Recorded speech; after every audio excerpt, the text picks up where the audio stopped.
feedback of feeling better, then all of a sudden we can associate what we did inside of us that produced this feeling outside of us. That's key, because the way we typically think is just the opposite. What is it out there? Like, what is that experience from the external world that's producing this internal chemical change? Yes. And that's called a memory. You know, we pay attention to that person that makes us feel good. Well, that person doing that thing that produces this internal chemical change, we associate that person with this feeling. That's the Newtonian law.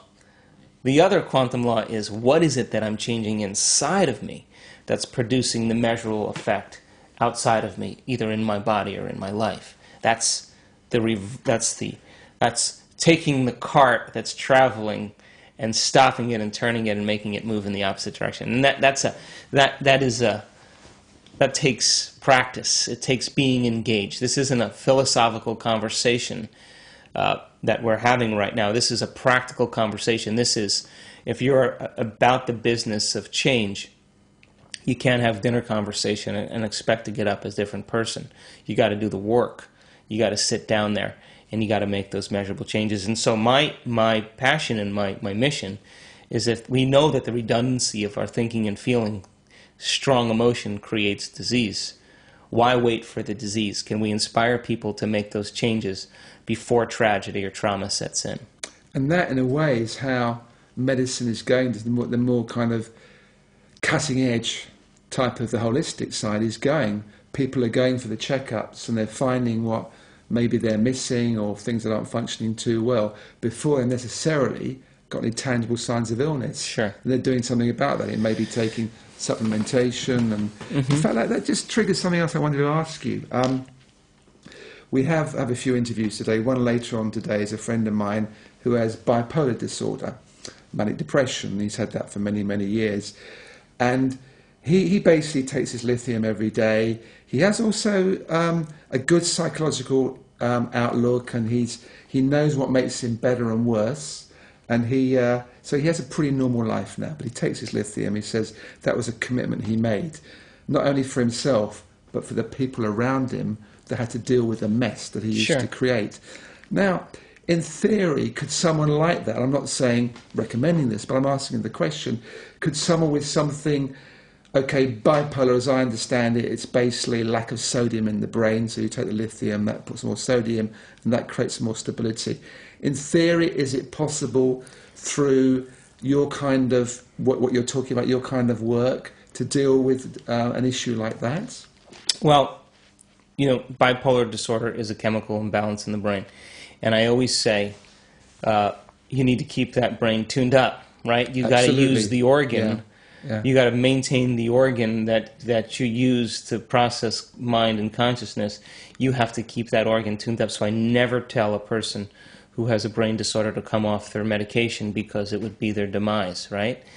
However, those people then can make measurable changes by doing the same thing over a period of time, as long as they're under a doctor's supervision. Yes. So that's, and I always tell people that if you're going to go about taking this disease on, you have to get objective tests every 6 months or 3 months, because we got to know if what you're doing is working. That's great feedback. And if it is working, you keep doing it. If it isn't, then we have to reevaluate. So we talk about brain conditions. I'm very, very emphatic that you got to keep that organ tuned up. And I've consulted with many people with bipolar disorders, and they're a breath away from genius, most of them. They're very insightful, very creative. And I always say to them, why would you want to lose that at this point? And so when they begin to stay on their medications, trust their genius, do the rehearsal, become a new ideal of themselves, a new personality, there's things that change in their life as well. They get great relationships, they get great jobs, they go out and create great music or poetry, and they're on their way. And so to me, the brain chemistry thing is not the issue, in as much as that we start off having a wonderful and profound life, and then as you begin to change your personality, there may be a a transformative change that takes place in your brain. Because, I mean, a person who has multiple personality disorders, in one personality, she could be allergic to nylon stockings. That's one personality. In the next personality, she's completely healthy, has no allergies, and has completely different physiology. Well, we change our personality, truly change our personality. There are measurable effects that take place in the body as well. So how is your life? How's a day in the life of Joe?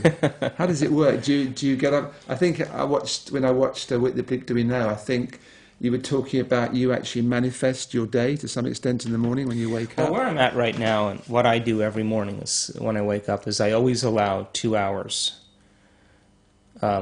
for me, and it's very early in the morning. Now I'm traveling a little bit, and I'm not on the perfect schedule yet, but it's my time, and that's the time where I ask myself the same question every morning.